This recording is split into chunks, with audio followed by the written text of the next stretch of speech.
बिस्मिल्लाहिर्रहमानिर्रहीम। पिछले लेक्चर में हमने प्लाज्मा को डिस्कस किया था, उसकी डेफिनेशंस देखेंगे और उसकी एग्जांपल्स हमने देखी थी, उसकी प्रॉपर्टीज़ कुछ हमने डिस्कस की थी। आज के लेक्चर में हम फर्दर एक्सटेंड करेंगे टॉपिक को। हमने देखा था कि प्लाज्मा जो होता है वो combination of ions and electrons होता है। तो इन चार्ज पार्टिकल के बिहेवियर को डिस्कस करने के लिए हम इलेक्ट्रिसिटी एंड मैग्नेटिज़म को पढ़ेंगे। तो इलेक्ट्रिसिटी एंड मैग्नेटिज़म को हम पहले डिस्कस करेंगे, उसके बाद हम फिर वापस प्लाज्मा के अंदर जो चार्ज पार्टिकल्स हैं उनके जो आपस में जो इंटरेक्शन होती है, जो उनका बिहेवियर होता है आपस में, उसको फिर हम डिस्कस करेंगे। तो आज हम इलेक्ट्रोस्टैटिक्स पढ़ेंगे।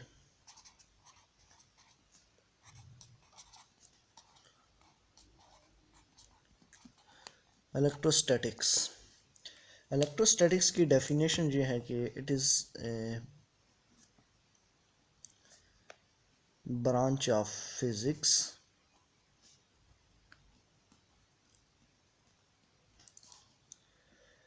which deals with the study of charges at rest। Electrostatics जो है ये फिज़िक्स की ब्रांच है और इसके अंदर हम चार्जेस को एट रेस्ट कंडीशन में, यानी स्टेशनरी चार्जेस को हम डिस्कस करते हैं, उनके बिहेवियर को हम डिस्कस करते हैं। तो इसके अंदर जो टॉपिक है हमारा पहला इलेक्ट्रोस्टैटिक्स के अंदर, वो है इलेक्ट्रिक फील्ड।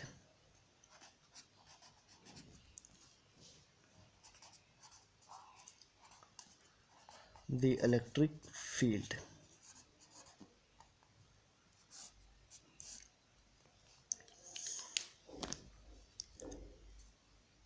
इलेक्ट्रिक फील्ड की डेफिनेशन हम देखेंगे। The field around an electric charge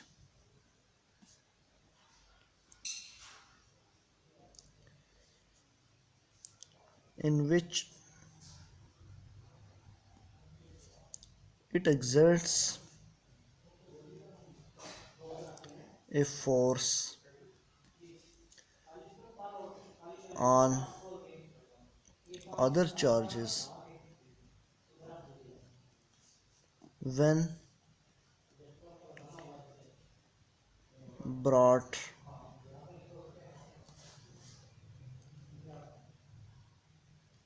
into its field।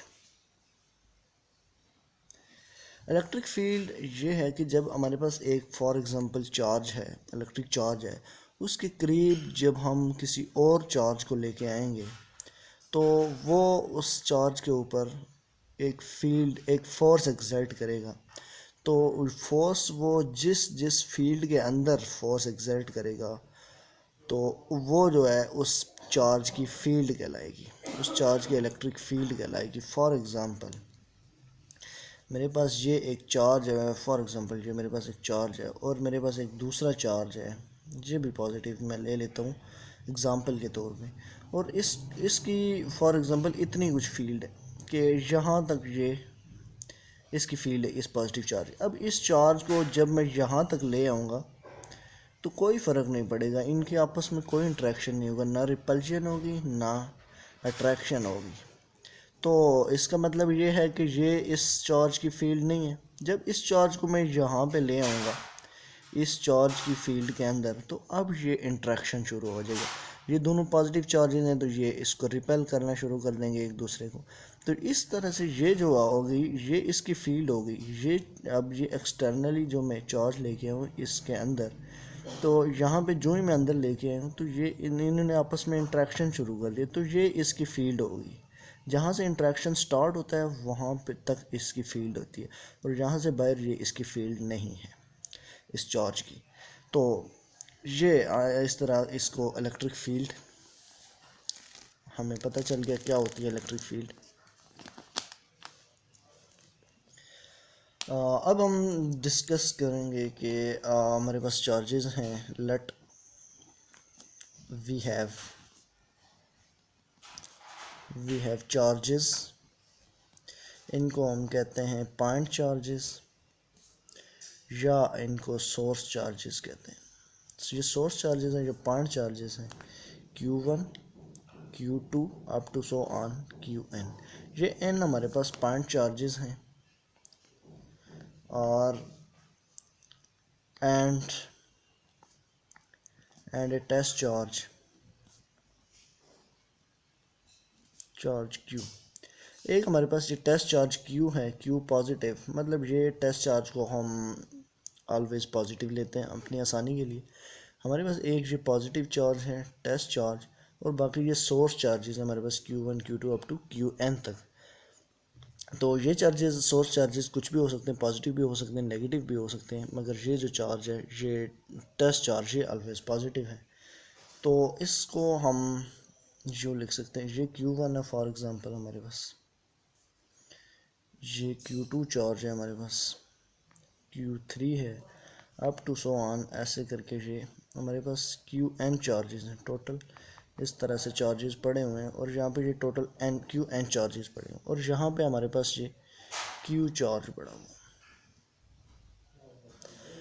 अब इन सारे चार्जेस की एक फील्ड होगी, जो सोर्स चार्जेस हैं इनकी एक फील्ड होगी। तो इस फील्ड के अंदर जब हम इस पॉजिटिव चार्ज को लेके जाएंगे तो इनका आपस में इंट्रैक्शन होगा। ये वाले चार्जेस इसके ऊपर फोर्स एक्सर्ट करेंगे, या रिपल्जन होगी या अट्रैक्शन होगी। अगर ये इधर से पॉजिटिव चार्ज होगा तो वो पॉजिटिव चार्ज को रिपेल करेगा, अगर इधर नेगेटिव चार्ज होगा तो ये पॉजिटिव चार्ज को अट्रैक्ट करेगा। तो इस तरह से ये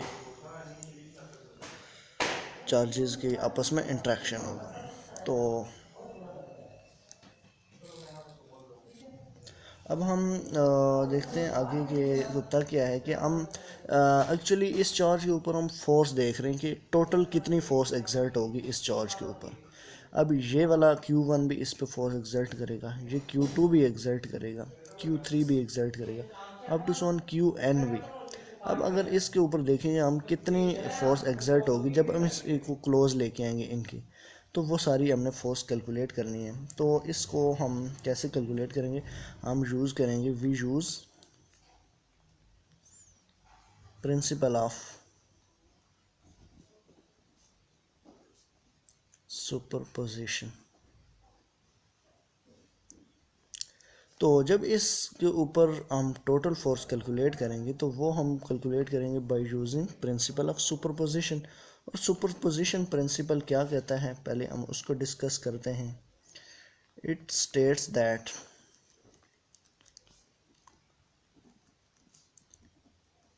the interaction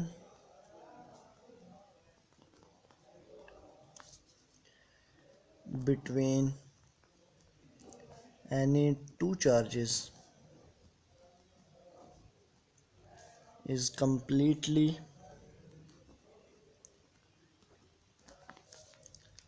unaffected by the presence of others। ये definition of principal of superposition है कि जब हम इन दो चार्जेस की बात करेंगे, इनके आपस में फोर्स की बात करेंगे, कितनी फोर्स एक्सर्ट हो रही है या फोर्स जो एक्सर्ट हो रही है, तो बाकी सारे चार्जेस को हम नेगलेक्ट कर देंगे, हम इसको सिर्फ एक को कंसिडर करेंगे। ये कहता है principal of superposition law.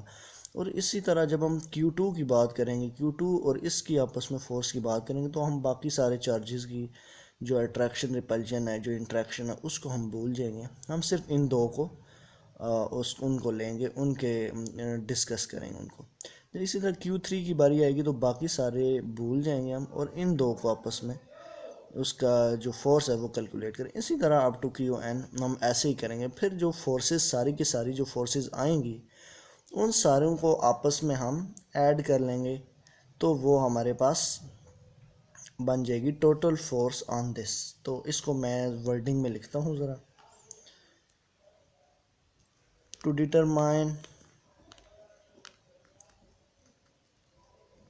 The force on Q, we can first compute the force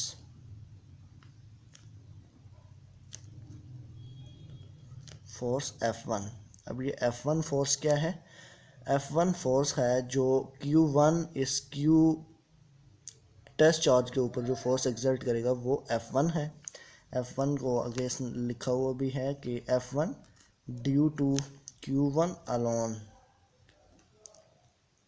Q1 alone का मतलब है इन बाकी सारों को इग्नोर किया हुआ है हमने, सिर्फ Q1 को देख रहे हैं कि जो फोर्स Q प्लस के ऊपर जो एक्सर्ट कर रहा है वो फोर्स F1 है। तो इसको हम लेंगे Q1 alone. Then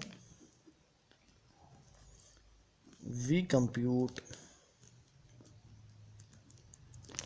the force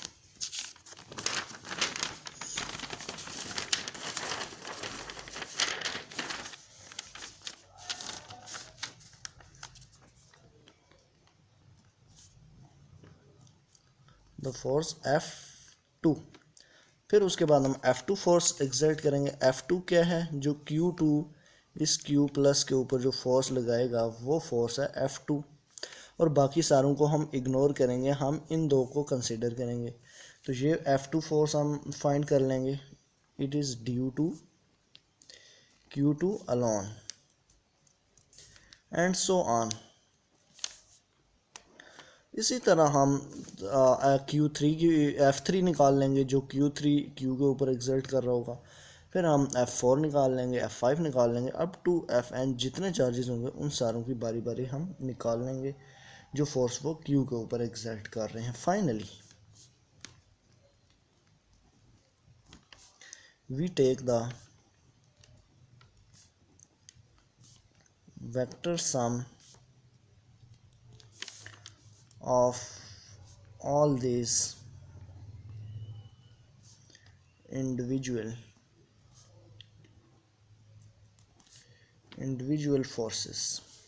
तो इन सारी फोर्सेस का हम वेक्टर सम ले लेंगे, मतलब कि ये जो टोटल फोर्स होगी Q के ऊपर, Q इसके ऊपर टोटल जो फोर्स होगी वो होगी F1 प्लस F2। जो फोर्स F1 जो फोर्स है जो Q1 इस Q के ऊपर एक्सर्ट करेगा वो फोर्स, जो F2 है जो Q2 इसके ऊपर एक्सर्ट करेगा वो फोर्स, प्लस F3 जो Q3 एक्सर्ट करेगा, प्लस अप टू सॉन इसी तरह सारे चार्जेस। और फिर Qn जो लास्ट वाला चार्ज होगा, Qn जो Fn फोर्स जो होगी वो Qn एक्सर्ट कर रहा होगा इस Q के ऊपर, वो फोर्स होगी Fn। तो इन सारी फोर्सेस को हम आपस में ऐड कर लेंगे। तो ये जो आएगी ये टोटल फोर्स जो होगी exerted by all the charges on this test charge. तो इस तरह से हम टोटल फोर्स को कैलकुलेट कर सकते हैं। And we have calculated this force by using principle of superposition. तो यहाँ तक हमारा लेक्चर है।